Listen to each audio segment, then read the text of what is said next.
آمنوا صلوا عليه وسلموا تسليما اللهم صل على سيدنا مولانا محمد وعلى آل سيدنا مولانا محمد وبارك وسلم الصلاة والسلام عليك يا رسول الله الصلاة والسلام عليك يا حبيب الله صلى الله تعالى عليك وسلم سوئے طیبہ یہ سمجھ کر ہے زمانے جاتے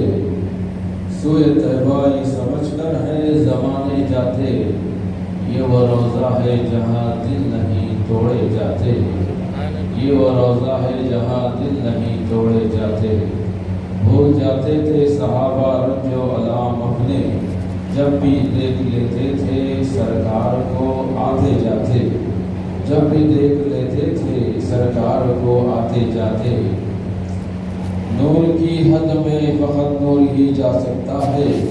آپ اگر ہوتے بشر تو عرش پہ کیسے جاتے ان کے کردار کا خد ناپ رہی ہے دنیا ان کے کردار کا خد ناپ رہی ہے دنیا جن کے دیوانوں کے خط تک ناپے نہیں جاتے سوئے طیبہ یہ سمجھ کر ہیں زمانے جاتے یہ وہ روضہ ہے جہاں دل نہیں توڑے جاتے بعد توحید کے مطبعات و شبہ کی سعادت کے پروانوں غوث اعظم کے دیوانوں خواجہ اعظم کے فداکاروں آئیے سب سے پہلے ہمارا مل کر دونوں عالم کی مالک و مختار حضور سید المرسلین امام الانبیاء احمد مجتبی محمد مصطفیٰ صلی اللہ تعالی علیہ وسلم کی بارگاہ بےکس پناہ میں عقیدت و محبت کے ساتھ درود پاک کا نذرانہ پیش فرمائیے بھائی اللہم صلی علی سیدنا مولانا محمد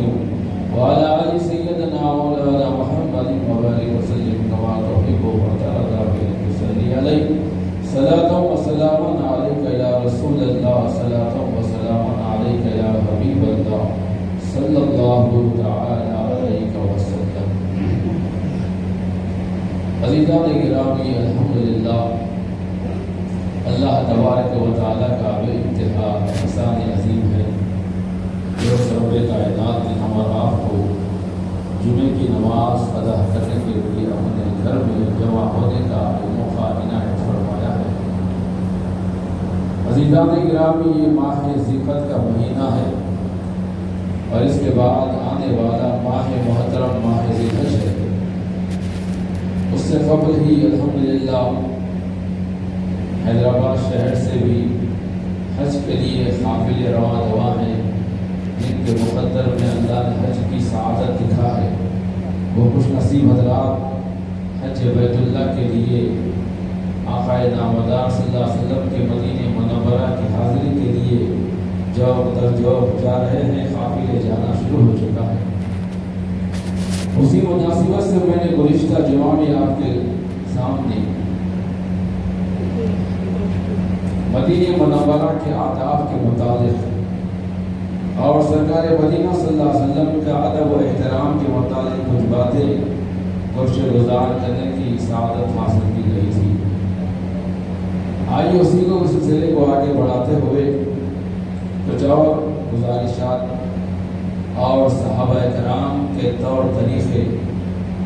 صحابہ کرام رضوان اللہ تعالی علیہم اجمعین بھی جب کبھی کوئی ضرورت محسوس ہوتی کیسا بھی غم کا موقع ہو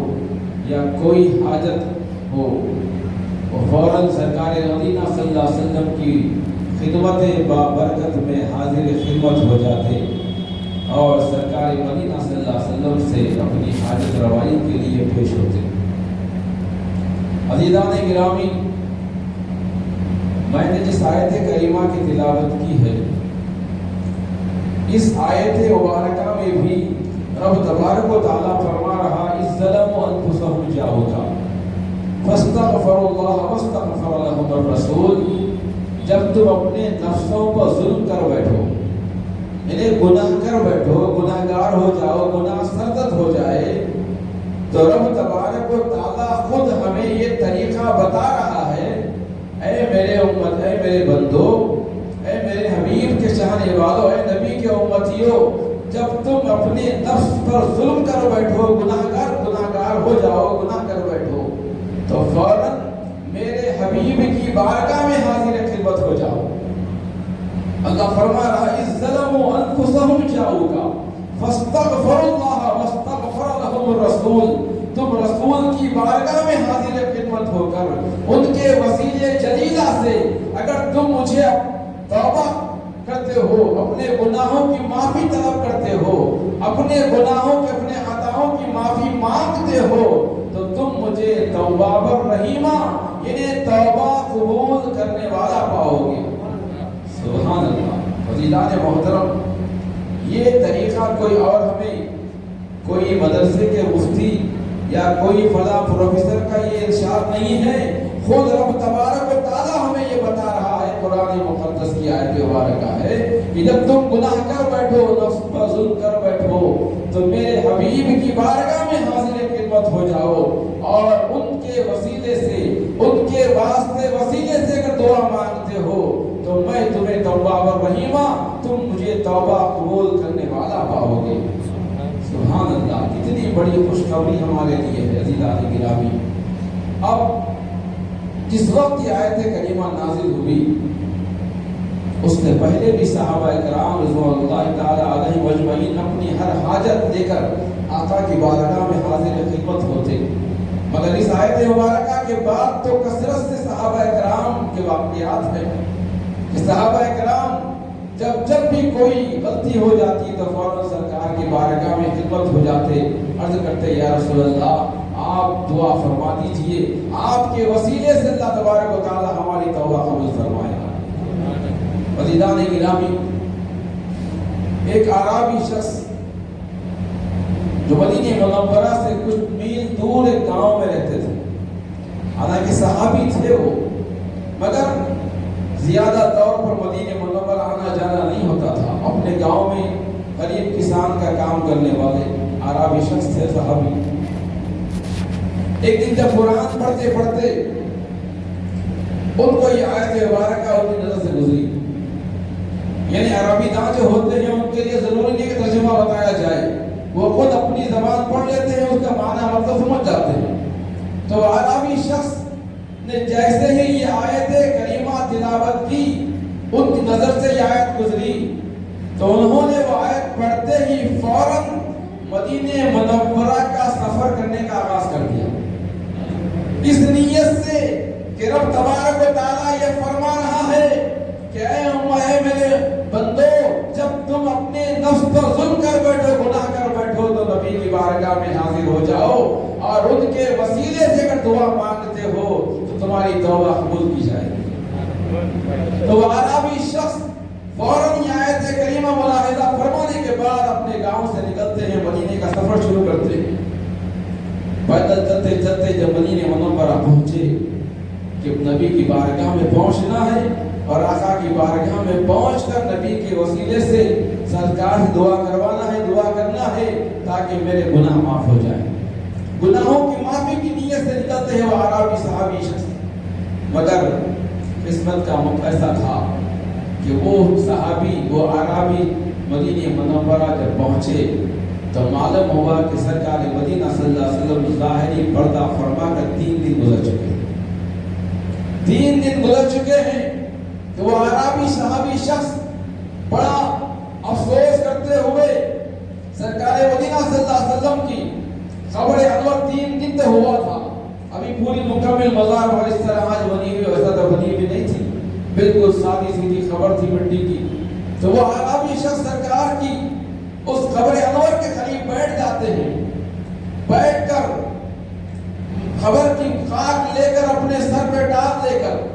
سرکار سے کرتے ہیں یا رسول اللہ، میں بڑی امید سے اس آیت کریمہ کی تلاوت کرتے ہی فوراً آپ کی بارگاہ خدمت میں حاضر ہو گیا ہوں یا رسول اللہ، کہ میں آپ کے پاس آ گیا ہوں تاکہ میرے گناہوں کی معافی ہو جائے آپ کے ذریعے، کیونکہ اللہ نے فرمایا ہے کہ میرے نبی